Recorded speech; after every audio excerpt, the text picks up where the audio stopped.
নমস্কার বন্ধুরা, আশা করছি তোমরা ভালো আছো। আমার চ্যানেলে তোমাদেরকে স্বাগত। দেখো, আজকে আমি ক্লাস 12 এর পল সায়েন্সের একটা মোস্ট ইম্পর্টেন্ট কোশ্চেন এবং ভীষণ কঠিন কোশ্চেনটা, বিশ্বায়ন। আজকে তোমাদের সঙ্গে আমি আলোচনা করব যে বিশ্বায়ন কাকে বলে এবং বিশ্বায়নের প্রকৃতি লেখো। এই কোশ্চেনটা এবছরের খুবই ইম্পর্টেন্ট। তাহলে দেখো, আমাদের প্রথমেই দেখতে হবে যে বিশ্বায়ন কাকে বলে। বিশ্বায়ন, গ্লোবালাইজেশন বা বিশ্বায়ন হলো সমগ্র বিশ্বকে প্রযুক্তি এবং ব্যবসা বাণিজ্যের কথা বলে বিশ্বায়ন। বিশ্বায়ন কি চায়? মুক্ত বাজার অর্থনীতি। ঠিক আছে, এবার আমাদের জানতে হবে যে বিশ্বায়ন কথাটার মধ্যে কি আছে। বিশ্বায়ন কি করছে? দেশ এবং বিদেশের মধ্যে যে বাণিজ্যের ক্ষেত্রে যে বাধা নিষেধ আছে, বিশ্বায়নের ফলে দেশ এবং বিদেশ একে অপরের খুব কাছাকাছি চলে আসছে। বিশ্বায়নকে আমরা এভাবে বলতে পারি যে বিশ্বায়নের ফলে যে রাষ্ট্রের যে সংকীর্ণতা, একটা রাষ্ট্রের সঙ্গে একটা রাষ্ট্রের যে সংকীর্ণতা আছে, সেই সমস্ত বাধা নিষেধ পেরিয়ে দেশ এবং বিদেশের বাণিজ্যকে একটা ছাদের তলায় নিয়ে আসছে এবং মুক্ত বাজার অর্থনীতিতে পরিণত করছে। এবার দেখো, বিশ্বায়নের বিভিন্ন রাষ্ট্রবিজ্ঞানী বিশ্বায়নকে বিভিন্ন সংজ্ঞায়িত করেছেন। তোমাদের মোস্ট ইম্পর্টেন্ট দুজন রাষ্ট্রবিজ্ঞানীর সংজ্ঞা তোমাদের পড়তে হবে। একজন হচ্ছেন জোসেফ স্টিগল্যান্ড। তিনি কি বলছেন?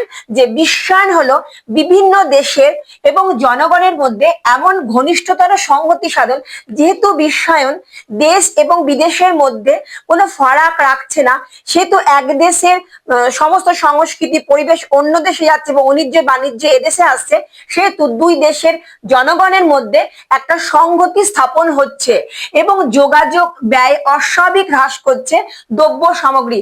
আর কি হচ্ছে? যে এই দেশের দ্রব্য অন্য দেশে যাচ্ছে এবং অন্য দেশের পণ্য এদেশে আসছে। বিশ্বায়নের ফলে পরিষেবা, পুঁজি ও পৃথিবী জুড়ে মানুষের অবাধ যাতায়াতের অধিকারের যে আরোপিত বাধা নিষেধ আছে। দেখো, আমি তোমাদেরকে আরো সহজ করে বলছি।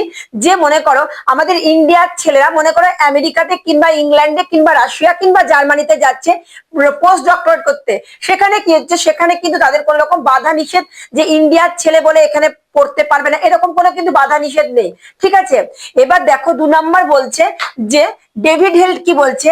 বিশ্বায়নকে কার্যকলাপ, মিথস্ক্রিয়া, ক্ষমতার অন্তর্দেশীয় প্রভাব বলে বর্ণনা করেছেন। বিশ্বায়নকে বলেছেন বিভিন্ন যে কার্যকলাপ এবং সেই যে ক্ষমতা বিভিন্ন দেশের মধ্যে বিশ্বায়ন কি করছে? দেশ বাজারটাকে উন্মুক্ত করছে সবার জন্য। এবার হয়ে গেল। এবার বিশ্বায়নের প্রকৃতি বা দেখো, বিশ্বায়নকে কতগুলো ভাগে ভাগ করে আলোচনা করা যায়। একটা অর্থনৈতিক, একটা রাজনৈতিক, একটা সাংস্কৃতিক, একটা পরিবেশগত দিক। আমাদের ফার্স্ট আলোচ্য বিষয় হচ্ছে যে অর্থনৈতিক। এবং অর্থনৈতিক দিক থেকে কি হচ্ছে? বিশ্বায়নের ফলে যে বিভিন্ন আন্তর্জাতিক যে বিভিন্ন সংস্থা আছে, যেমন ধরো বিশ্ব ব্যাংক, আন্তর্জাতিক অর্থ ভান্ডার, এগুলো কি করছে? ব্যবসা বাণিজ্য ফুলে ফেপে উঠছে এবং বিশ্ব বাণিজ্যের দ্রুত প্রসার হচ্ছে। এক দেশ থেকে অন্য দেশ থেকে বাণিজ্য অনেক বেশি প্রভাবিত হচ্ছে বিশ্বায়নের ফলে।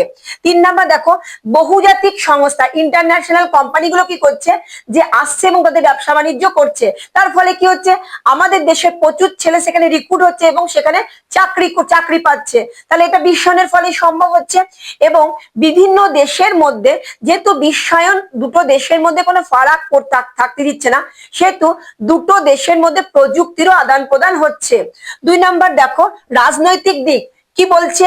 জাতি রাষ্ট্র, যেহেতু বিশ্বায়ন কি করছে? কোন রাষ্ট্রের মধ্যে অবাধে যাতায়াতের পারমিশন দিচ্ছে, সেহেতু এখানে যে রাষ্ট্রের মূল ক্ষমতা, কিছু কিছু রাষ্ট্রবিজ্ঞানী মনে করছেন যে এখানে সার্বভৌম ক্ষমতা ক্ষুণ্ণ হচ্ছে। 2 নাম্বার, রাষ্ট্রের সার্বভৌম ক্ষমতা খণ্ডিত হচ্ছে এবং রাষ্ট্রকে কি করছে বিশ্বায়ন? যে একটা বাজারে পরিণত করছে, একটা বাজার কেন্দ্রিক ভাব। মনে হচ্ছে যে দেশ এবং বিদেশের বণিকরা এখানে বাজার করতে এসছে, এরকম একটা বাজার কেন্দ্রিক প্রতিষ্ঠানে পরিণত করছে। বিশ্বের বিভিন্ন রাষ্ট্রের মধ্যে যোগাযোগ এবং আদান প্রদানের ফলে মানুষের মধ্যে আন্তর্জাতিক নির্ভরশীলতা। এখন কি হচ্ছে? এখন ইন্টারনেট, আমরা কোনো কিছু জানতে গেলে সঙ্গে সঙ্গে আমরা গুগল কিংবা নেটে সার্চ করতে সঙ্গে সঙ্গে পেয়ে যাচ্ছি। তাহলে কি হচ্ছে? মানুষ এখন ভাবনা চিন্তার পরিবর্তে অনেক বেশি প্রযুক্তির ওপর নির্ভরশীল হয়ে পড়ছে, সেটা একমাত্র বিশ্বায়নের জন্য। যুদ্ধের বদলে আর একটা কি হচ্ছে? যুদ্ধের বদলে এখানে বিশ্বায়নের ফলে শান্তির পরিবেশ গঠিত হচ্ছে। একটা দেশ একটা দেশের সঙ্গে যেহেতু বিপুল হারে ইনভলভ হয়ে আছে, সেহেতু তাদের যুদ্ধের মানসিকতার পরিবর্তে তাদের অনেক বেশি শান্তির মানসিকতা তারা খুঁজছে। সাংস্কৃতিক দিক থেকে দেখো, ইন্টারনেট ব্যবহারের ফলে সংস্কৃতির ক্ষেত্রেও কিন্তু ব্যাপক পরিবর্তন হচ্ছে। আমরা কি হচ্ছে, আমরা ইন্টারনেট ব্যবহারের ফলে আমরা বিভিন্ন দেশের সংস্কৃতির সঙ্গে পরিচিত হচ্ছি। ফলে আমরা কি করছি, আমাদের দেশের সংস্কৃতি যেরকম অন্য দেশে বিস্তার লাভ করছে, তেমনি অন্য দেশের সংস্কৃতিও আমাদের দেশে আসছে। এবার লাস্ট হচ্ছে পরিবেশগত দিক। দেখো, পরিবেশবিদরা মনে করছেন যে বিশ্বায়নের ফলে পরিবেশ বিভিন্নভাবে সংকটগ্রস্ত হচ্ছে। কেন? যে প্রকৃতির যে মূল উপাদান জল, মাটি, বায়ু, এইগুলো মনে করছেন পরিবেশবিদরা যে বিশ্বায়নের ফলে প্রকৃতির নিজস্বতা সেটা যেন একটা বাজার কেন্দ্রিক পণ্যে পরিণত হচ্ছে। যেগুলো কৃষকদের হাতে থাকার কথা ছিল সেগুলো পণ্যে পরিণত হচ্ছে এবং পরিবেশে যথেষ্ট ক্ষতি হচ্ছে। এবার দেখো, এরকম ভাবে লিখলে, এবার লেখার পর কি লিখবে? উপসংহারে লিখবে যে বিশ্বায়নের ফলে উন্নত এবং অনুন্নত দেশগুলো যেরকম একইভাবে লাভবান হচ্ছে, বিশেষ করে অনুন্নত দেশগুলো কিন্তু ঠিক সেইভাবে লাভবান হতে পারছে না উন্নত দেশগুলো যেরকম ভাবে হচ্ছে। এবং অর্থনীতিটা এখানে কি হচ্ছে, একটা ব্যাপক আকার ধারণ করছে। উন্নতশীল দেশগুলো উন্নত থেকে উন্নততর পর্যায়ে যাচ্ছে এবং অনুন্নত দেশগুলো কিন্তু সেরকম ভাবে উন্নত হতে পারছে না। তাই বিশ্বায়নের কিছু যেরকম খারাপ দিকও আছে এবং কিছু ভালো দিকও আছে। এইভাবে বিশ্বায়নের উত্তরটা লিখবে। আশা করি তোমরা বুঝতে পারলে যে আমি বিশ্বায়নটা কিভাবে পড়ালাম। যদি বিশ্বায়ন সম্পর্কে তোমাদের কোনো কিছু কোশ্চেন থাকে তাহলে আমাকে অতি অবশ্যই কমেন্ট বক্সে লিখবে। যদি আমার পড়ানো তোমাদের ভালো লেগে থাকে, প্লিজ আমার চ্যানেলটাকে একটা লাইক এবং সাবস্ক্রাইব করে দিও। দেখা হচ্ছে নেক্সট ভিডিওতে।